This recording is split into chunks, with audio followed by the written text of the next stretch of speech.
नमस्कार, मेरा नाम है आलोक कुमार और न्यूज़ ताबड़तोड़ में आपका स्वागत है। अभी एक मुद्दा चल रहा है। लक्षद्वीप में हमारे देश के आदरणीय प्रधानमंत्री जी विजिट पे गए थे और वहाँ पर उन्होंने कुछ वीडियोज़ और फोटोज़ सोशल मीडिया पर अपलोड किए। उनको देखने के उपरांत हमारे देश में एक बहस छिड़ी सोशल मीडिया पे कि इतनी अच्छी अच्छी जगहें हमारे देश में हैं पर्यटन की, फिर भी हमारे देश के जो लोग हैं मुख्यतः ऐसे लोग जो बाहर पर्यटन के लिए जाते हैं, अन्य देशों में जो पर्यटन के लिए जाते हैं, उनमें सेलिब्रिटीज़ का ज़्यादा प्रचार प्रसार होता है क्योंकि बहुत सारे हमारे बॉलीवुड के सेलिब्रिटीज़ हैं या फिर और जो अन्य क्रिकेट जगत या खेल जगत से जो लोग हैं, जो सेलिब्रिटीज़ हैं, वो लोग जब किसी अन्य देश में जाते हैं तो उनकी बातें और सोशल मीडिया पर उनके फ़ोटोज़ वीडियोज़ चर्चा का विषय बनते हैं और उनको देखकर ही हमारे देश के लोग हमारे देश के युवा जो है आकर्षित होते हैं वहाँ उन प्लेसेस को विजिट करने के लिए। तो अभी वर्तमान में जब हमारे देश के प्रधानमंत्री लक्षद्वीप का जब उन्होंने दौरा किया और फोटोज़ और वीडियोज़ जब अपलोड की तो उस पर ये बहस छिड़ी कि हमारे देश में ही इतने अच्छे प्लेसेज और टूरिस्ट प्लेसेज हैं तो क्यों हम दूसरे देशों में जाते हैं। और चूँकि अभी कुछ समय पहले से दो से 3 महीने पहले से मालदीव को लेकर हमारे देश में एक नए तरह की चर्चाएं चल रही हैं कि वहाँ पर जो हमारे देश की सेना थी उस सेना को भी वहाँ से भारत को हटाना पड़ा क्योंकि पूर्व में जो वहाँ के राष्ट्रपति थे मोहम्मद नशीद साहब, वो दिसंबर 2023 में उनका जो है उनकी जगह पर वहाँ पर मोहम्मद म्यूजू साहब का निर्वाचन हुआ और वो नए प्रेसिडेंट हैं वहाँ के। और उनका जो बिहेवियर है, उनका जो व्यवहार है वो प्रो चाइना है, तो इसलिए वहाँ पर अब उनके जो क्रियाकलाप हैं या कार्य करने के जो तरीके हैं वो चीन को ध्यान में रखते हुए उनके फैसले हो रहे हैं। तो ऐसी स्थिति में भारत का भी एक स्टांस होना चाहिए कि हम क्यों ना जो हमारे देश से बहुत सारा जो धन दूसरे देशों में जाता है उसमें मालदीव भी शामिल है, तो क्यों ना हम अपने देश में ही ऐसे टूरिस्ट प्लेसेस को विकसित करें जहां पर भारत के लोग जाएं। और चूँकि अभी मैं आपको एक छोटे से आंकड़े से रूबरू करा दूं, मालदीव एक छोटा सा देश है जो हमारे भारत की दक्षिणतम सीमा है, जो कन्याकुमारी है, त्रिवेंद्रम है, वहाँ से लगभग 750 किलोमीटर की दूरी पर स्थित है मालदीव। और मालदीव की राजधानी माले है जिसकी आबादी कुल 5.5 लाख के आसपास है 2021 की जनगणना के अनुसार। तो वहाँ पर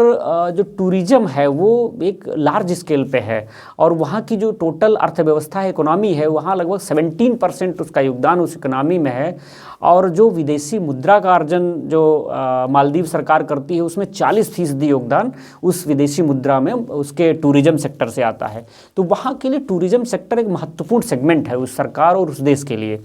तो ऐसी स्थिति में मालदीव जैसे देश में अगर पर्यटन कम होगा, और हमारे देश से अभी एक आंकड़े के बारे में आपको मैं बताऊं, 2023 में भारत से लगभग 2 लाख से भी अधिक पर्यटक मालदीव को उन्होंने विजिट किया। और मालदीव में जाते हैं तो बहुत सारा तमाम चीज़ों पर हम पैसा खर्च करते हैं और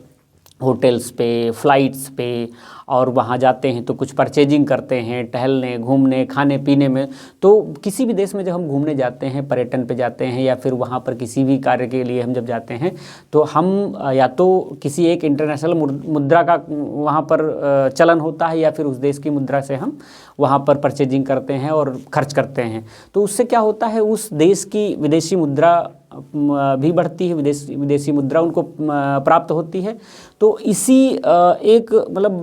एक दृश्य है ये एक ऐसा कि जब हम अपने देश में ऐसे लक्षद्वीप है, अंडमान निकोबार है, जहाँ पर सैकड़ों आइलैंड्स हैं, जहाँ पर सैकड़ों द्वीप हैं, जहाँ पर हम पर्यटन भारत अपना जो है पर्यटन विकसित कर सकता है, तो हम क्यों ऐसे देशों में जाएं जहाँ पर हमारे देश के प्रति सम्मान ना हो। और इसी कड़ी में जब इस तरीके हमारे आदरणीय प्रधानमंत्री जी के फोटोज और वीडियो जब सोशल मीडिया पर वायरल हुए तो वहाँ के 3 मंत्रियों, जिसमें 2 महिलाएं और एक पुरुष मंत्री जो वहाँ की सरकार में थे, उन्होंने कुछ अप्रिय भाषा का प्रयोग किया सोशल मीडिया पर। और प्रधानमंत्री जी, हमारे आदरणीय प्रधानमंत्री जी के लिए भी उन्होंने जो शब्द उपयोग में लाए, उन शब्दों का उपयोग नहीं करना चाहिए था। तो ऐसी स्थिति में जब हमारे देश की सोशल मीडिया और युवाओं का जब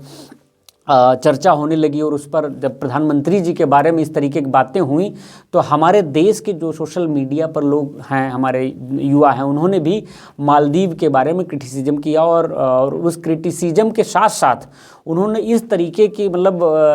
कदम उठाए, जैसे मालदीव जाने वाले, मैं आपको एक छोटा सा आंकड़ा बताऊं, लगभग 10,500 के आसपास होटल्स और 5,500 के आसपास फ़्लाइट्स जो है कैंसिल हो गई वहाँ मालदीव जाने के लिए। तो इससे आप एक आंकड़ा ये लगा सकते हैं, एक अनुमान ये लगा सकते हैं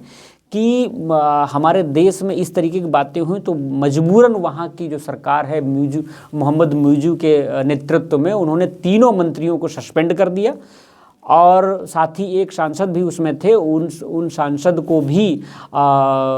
एक तरीके से चेतावनी दी गई कि इस तरीके से जो हमारे और जो पुराने राष्ट्रपति थे, पूर्व राष्ट्रपति मोहम्मद नशीद साहब, उन्होंने भी जो है इस बात का जो है विरोध किया और कहा कि जो वर्तमान सरकार है उसकी नीतियां जो है भारत को लेकर सही नहीं हैं और भारत हमारा एक मित्र राष्ट्र है जो हमारे लिए हमेशा खड़ा रहता है, तो उसके प्रति इस तरीके का शोभनीय भाषा का प्रयोग नहीं करना चाहिए। इसके साथ ही मैं टूरिज्म के बारे में आप लोगों को